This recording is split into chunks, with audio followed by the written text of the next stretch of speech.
जी से एक नारा सुना था कि अच्छे दिन आने वाले हैं। आपके आने से औरंगाबाद रेलवे के अच्छे दिन आने वाले हैं, एक ऐसी उम्मीद हमें जगी है।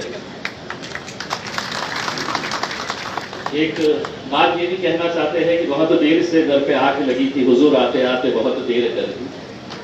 कई सालों से यहाँ के रेलवेज के नेटवर्क के बारे में बहुत सारी मांगे थी और ये दुर्भाग्यवश है और इसके लिए कोई भी इस बात को डिनाई नहीं करेगा। भले ही आज करार साहब, दानवे साहब यहाँ पर है, मौजूद है, हम सब साथ में मिलकर काम करते हैं, लेकिन मराठवाड़ा एक ऐसा क्षेत्र है जिसे हमेशा से ही एक टैग लगा हुआ है कि ये पिछड़ा इलाका है।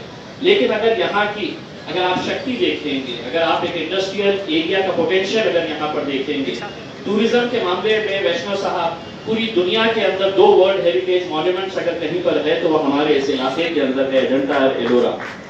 इसके बावजूद भी यहाँ पर रेलवे का नेटवर्क नहीं होने की वजह से ये क्षेत्र डेवलप नहीं हो सका है।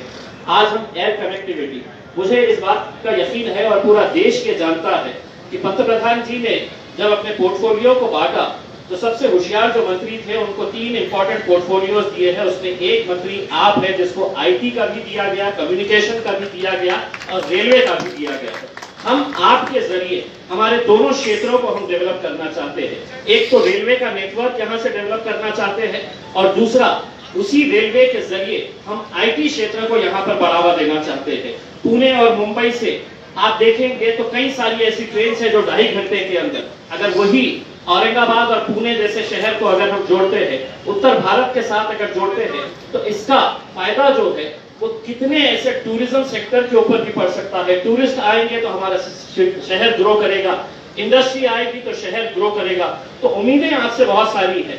आप जब से आए हैं आपने देखे हैं कि कितने सारे लोग आपको निवेदन दे रहे हैं करके। हम भी मानते हैं कि एक साथ पूरे मुकम्मल करना आपके लिए भी मुमकिन नहीं है, किसी के लिए भी, लेकिन इससे अच्छी क्या बात हो सकती है कि देश का पैसा जिनके हाथ में है वो आपके दाएं तरफ बैठे हैं, करार साहब फाइनेंस मिनिस्टर है और रेलवे मिनिस्टर हमारे अपने ही भाई है दानवे साहब।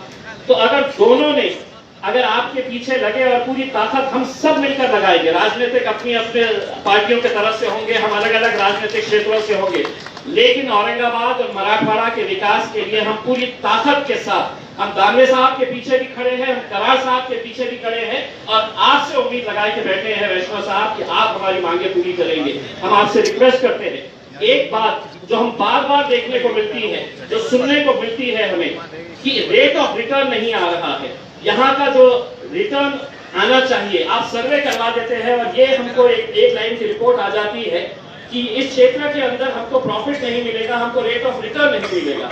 हमारा ये कहना है अगर जब तक इस पिछड़े क्षेत्र को आप आगे नहीं लेकर आएंगे, मेन स्ट्रीम के अंदर नहीं लेकर आएंगे और उसको इस हिसाब से कहेंगे कि नहीं हमको फायदा नहीं मिल रहा है, हमको रेट ऑफ रिटर्न नहीं मिल रहा है, तो हमारा ये कहना है कि आप रेट ऑफ रिटर्न को दरकिनार करते हुए इस क्षेत्र के विकास के लिए आगे बढ़िएगा। हम पूरे लोग जितने भी हैं हम आपसे बड़ी उम्मीद लगाए बैठे हैं और कितनी उम्मीद लगाए बैठे हैं, मैं जितने भी लोग यहाँ पर बैठे हैं भूल जाइए कौन कहाँ से आ रहा है, किस राजनीतिक पार्टी से ताल्लुक रख रहा है। अगर वैष्णव साहब से कुछ चाहते हैं तो जोरदार तालियां बजाइए और अपनी मांग करिएगा। धन्यवाद सर।